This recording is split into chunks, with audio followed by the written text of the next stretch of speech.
When your mind travels to an exotic tropical paradise, the first place you think of is Tahiti. The mere mention of the word conjures up wonderful visions of white sandy beaches, clear turquoise water, and warm, gentle breezes. Enhance it too. We arrived in Papeete late evening, boarded the Tahitian Princess, and almost immediately set sail.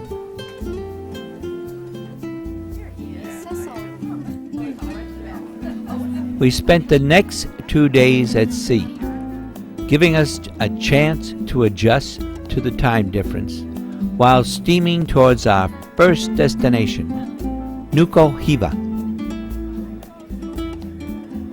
This island gives you a real feel for going native. It's as unspoiled as you can get in this ever-shrinking world. There's very little competition for food and shelter. The temperature and humidity remain in the mid-80s most of the year.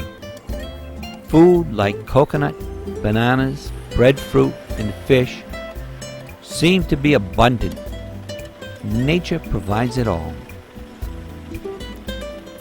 If the Tahitians go to work at a regular job, it's for one or two reasons. There isn't anything better to do, or it's a good place to meet and socialize. This is the main island in the northern group called the Marquesas. However, it's not very populated. The most impressive structure on the island is the Cathedral Our Lady of Notre Dame.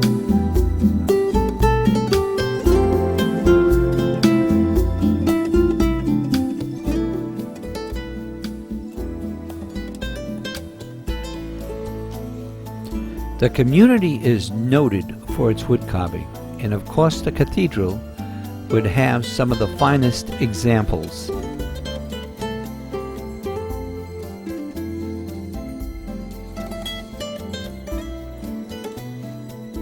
I'm beginning to understand the native attitude. It's very comfortable if you don't exert yourself. However, any activity quickly leaves you wet and exhausted, so why do it? I think I'll call it the mañana attitude after the song. It's time for us to go back to the ship and on to Hiva Oa.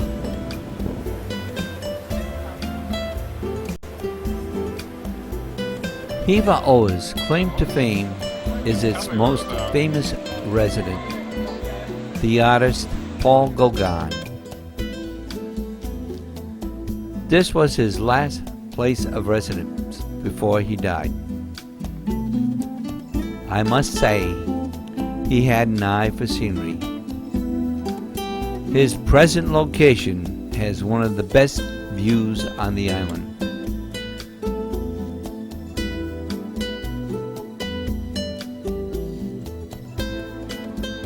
This museum in the village houses excellent replicas of his work, leaving the French in Paris to worry about the priceless originals. There's something clever about that.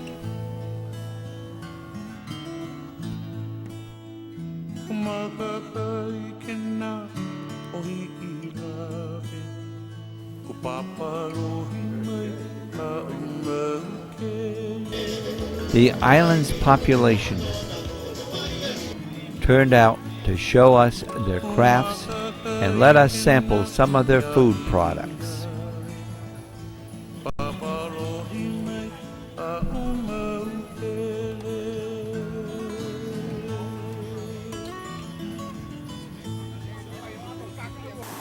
Another day at sea before arriving in Rangiroa.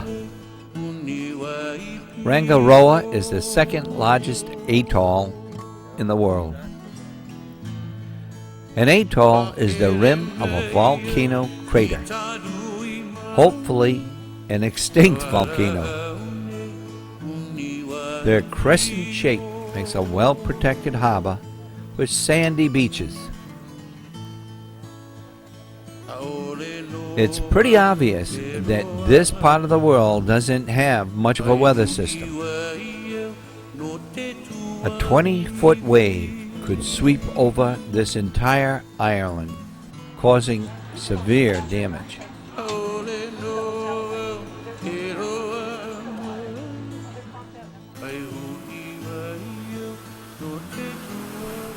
Another day, another island. Actually, we're going to two islands that are very close to each other. Raiatea and Taha.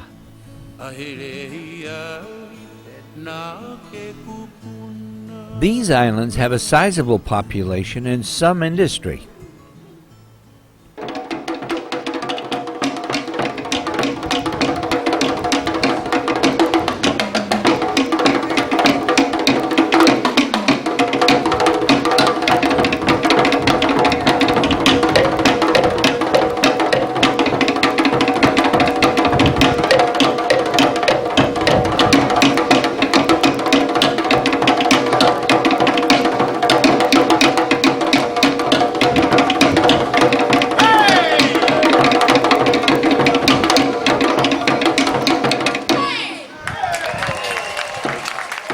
Shortly after going ashore in Raiatea,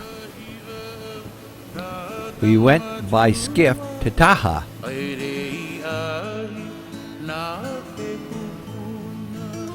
The mode of transportation throughout the islands is the same, and by our standards, a little primitive. They truck. It gets you there, and this one is a little more fancy than most of them. Vanilla farming is a major industry here. Our guide picked one of the beans from the orchid plant and broke it. The fragrance was almost intoxicating. That's a treat.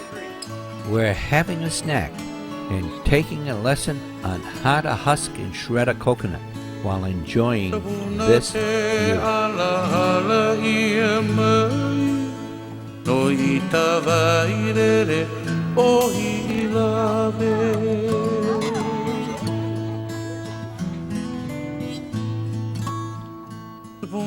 These islands are famous for the mysterious and beautiful black pearl. At one time worth a king's ransom and subject of many a storyteller's imagination. Thanks to man's ingenuity, they're raised on farms and affordable. Not cheap, but affordable. This farm showed us the process that an oyster goes through to create a pearl. The same oyster may be used to make as many as 3 pearls during its natural life cycle. Each time the oyster is taken from the water and surgically seeded with a pearl, it runs the risk of dying or rejecting the pearl. That's why they're so expensive.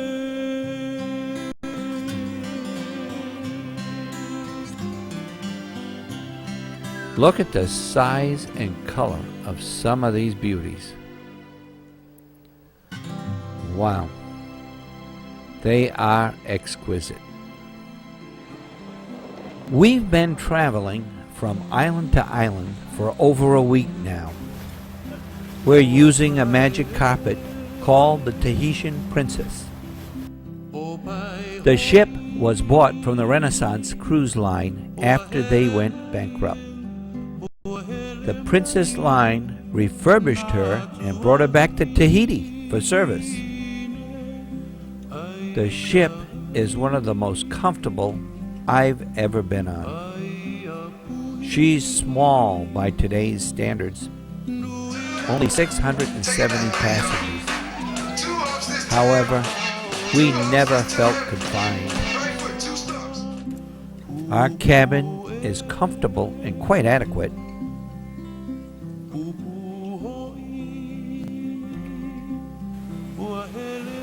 The ship is decorated with warm woods, delicate carpets, and fine artwork. The temperature and humidity inside the ship is kept cool and comfortable. It's very easy to forget that we're in the tropics.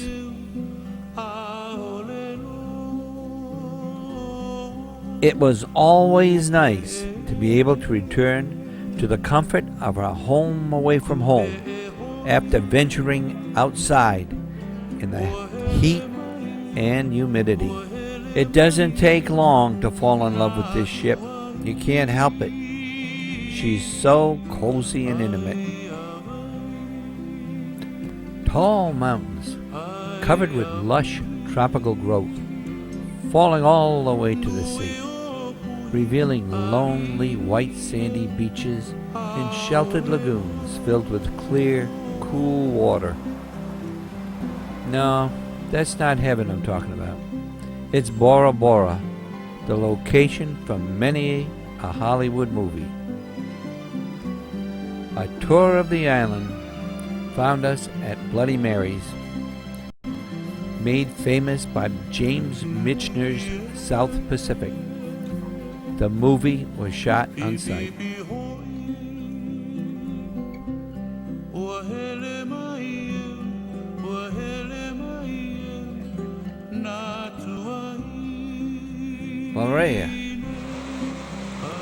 Moorea seems to be everyone's favorite island. The ship is only here for one day. I'm going to feed the stingrays and do a little snorkeling, but it's a very short ride from Papeete, making it very accessible.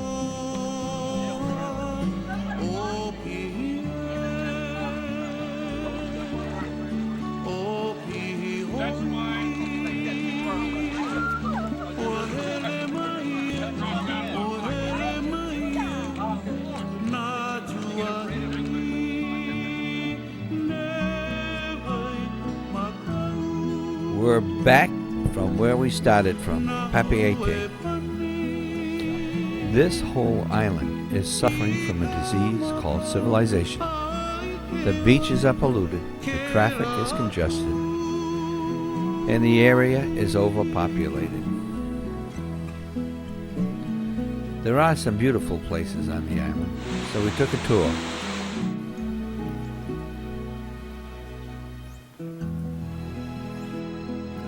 The blowhole.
Moorea is a 20-minute ferry ride from Papeete. The beaches are cleaner and they're more tourist-oriented. Frances takes her business serious and couldn't resist going back to review as many resorts as possible. She likes to be able to talk from experience. She takes notes and keeps them all straight in her head. As for me, they all start looking alike after the third one, but I do enjoy the tours just the same. Our group was very compatible. The ship was more than comfortable. The itinerary, adventurous and educational, but it's raining, so it's a good time to leave. I'd like to thank that famous threesome, Visa, MasterCard, and Discover, for financing the trip. Until next time, keep smiling.